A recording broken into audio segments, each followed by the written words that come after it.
Hey guys, Skizzy with Collectomaniacs.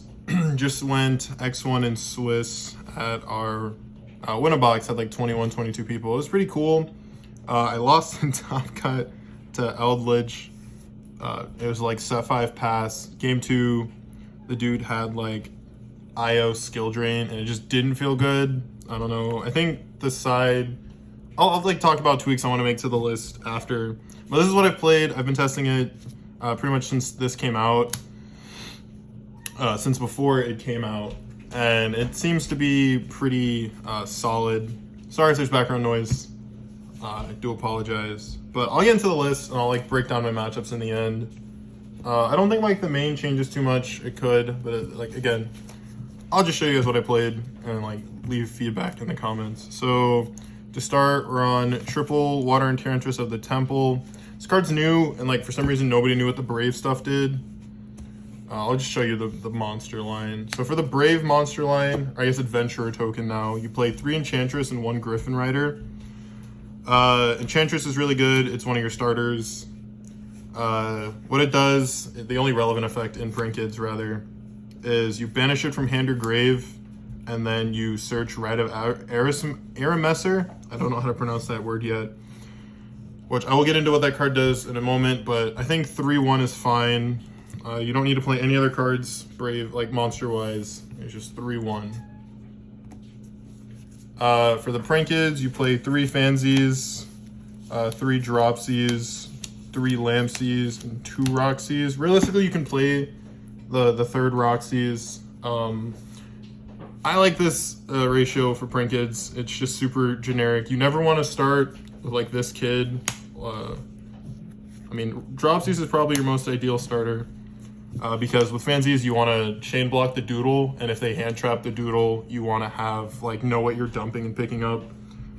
Just super straightforward Prankid stuff. I'm sure you guys have heard it before. It is no big deal. For the hand trap lineup, we play triple Ash Blossom, triple Nib in the main. Nibiru in the main's really good. Pre-ban list. This is before the February 7th ban list. So there's just a lot of Sword Soul, a lot of birds. Pretty much any combo deck falters to Nib, especially like Nib plus another hand trap is just really good, and Ash is just generically good. It's also a cross-out target, so there's that. Yeah, I wouldn't change the hand traps either. Maybe post-ban list, change the Nibs for like more back row hate like Lightning Storm. For more of the kid stuff, you play triple Place, 1 Pando, 1 Pranks. I kind of want to throw in a second Pandemonium somewhere, because like opening it's really good, but like you search it anyway, so it's fine. You recur it like really easily.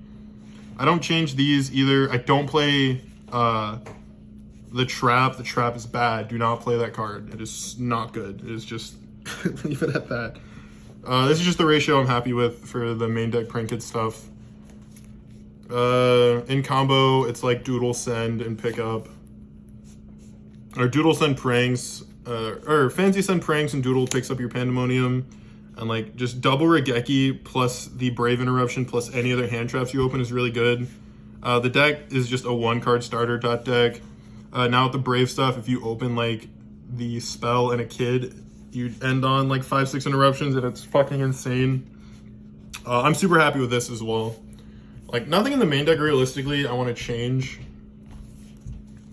We're on triple Red of Erismere, the $150 collector's rare. 1 Fateful Adventure, 1 Draco back. This is the Brave package. It is super generic. Nothing changes about it. So for those of you who don't know, because this card just came out, Red of Erismere summons a Brave token, and then it activates Fateful Adventure from your deck. Fateful Adventure has 2 really good effects. The first one is on summon of a monster, aka on summon of Meow Mew. You search the equip spell. And it's only relevant going first because it chain blocks your first kid. Going second, this equip spell here, we'll get into in a second. It's just really good. I can't English right now. Fateful Adventure's second effect is once per turn, you can activate, like it's a separate effect. You can search a monster with Brave token in its text, aka the Griffin Rider. You search it, and you discard a card, so normally you can just discard the Draco back you searched. because when Draco Bag's sent to grave, it equips to a Brave token. Also, once per turn, it bounces a card on the field when it's equipped to a normal monster. Griffin Rider is played because it is just quick effect, special summon this card if you control a Brave token or no monsters, and then while you control a Brave token, it can shuffle itself back into the deck, and it's just an Omni Negate, and it's really good. Yeah, like the main deck ratios don't change at all. It's super solid. And to round out the main deck, we're on triple Crossout Designator, triple tack, 1 Instant Fusion, 3 Imperm, just knock these all out of the way at once. This card plus a Kid, also full combo, so you can guarantee your first Kid resolves. Talents is just really good right now, especially like hand traps are just everywhere. Everybody's on them. So Talents ripping a card out of your opponent's hand came up literally every match today. I just ripped my opponent's starter and they had to pass on their turn. Imperm's good, just generically good going second and first, like setting it. Like having your full Prank Kids combo on top of like setting an Imperm is just stupid. I'm playing Crossout. I said nothing can change wise. This could probably change for like anything. I just don't want to lose to Nibiru if I don't see the Brave Engine. So that's why we're playing Crossout. Realistically, you can change it. I think post ban list, this can move to the side because like I think a lot of people are going to be on back row decks and it's going to be a headache and a half. So that's it for the main. It's a 41 card main. Probably trim it down to 40 realistically. Just super happy with the main deck. Onto the extra deck, playing 1 Meow Mew, 3 Doodle Doo, and 1 Bow Wow Bark for your links, for your Link Prank Kid monsters. I want to squeeze in Rip Roaring after today because I didn't realize how hard the deck loses to just set 5 pass decks. It is insane. To round out the Prank Kids extra, 2 Battle Butler, 1 Rocket Ride, and 1 Weather Washer. If I am going to cut a card, it'd be the second Battle Butler. It never came up.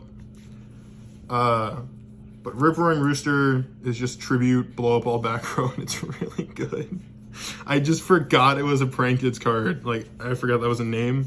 So this probably changes for Rip Roaring post-ban list as well. Even now, like, changing this for Rip Roaring so you don't falter to back row decks just feels really good.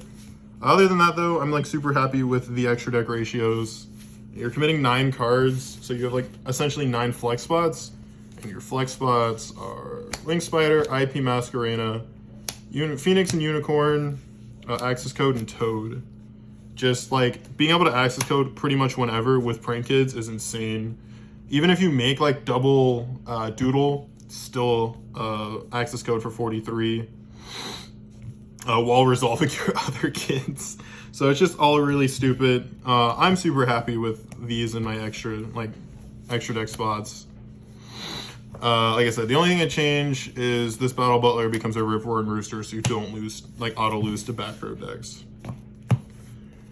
And then, I'm tired. This is like right after the tournament, so I do apologize. Just to round out the side, we're playing 3 Droll and Lock, 3 Dark Ruler, 3 Twin Twister, 3 D-Barrier, and then 1 Pink, 1 Reboot, and 1 Feather Duster. The side deck performed really well today. I think the only thing that didn't perform well was Droll, and that's just because there was people playing decks that Droll came up against just in the matchups I played. I played against 3 Sword Soul matchups, won 2 of them, and then I played against True Draco, Subterror, like Dragoon, and Eldritch. And I lost to a Sword Soul because I opened 4 Prank Kids and the Equip spell, which should never happen. And then I lost to Eldritch because in game 2, he flips Skill Drain on the Griffin. And then I'm like, Chain Twin? And he's like, Chain IO. And I'm like, yeah, sure, whatever, bro. So I think you can play more back row hate for the next format. But as it stands, side was super solid all day. Super happy with it. Other than that, I do want to give a shout out to Collecto. This is the playmat I use pretty much everywhere. They sponsor me, so it's really cool. If you guys ever need singles, check out Collectomaniacs and TCG Player, or check out collectomaniacs.com. I'll link it in the description. Really solid, guys. They hooked me up with any cards I'm missing. I came into like my first CR Rite of Emissary and my CR Water Enchantress, which are actually gorgeous, and I need to pick up 2 and 2 more of each.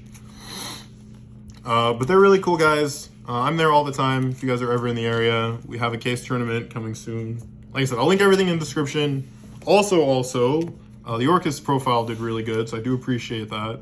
I stream on Twitch sometimes, so check that out if you want.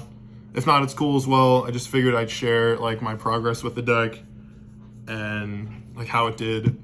Can do a combo video if need be. Other than that, that's all I got. I'm like rambling, so I do apologize. I've been Skizitude, and that's been it. Peace.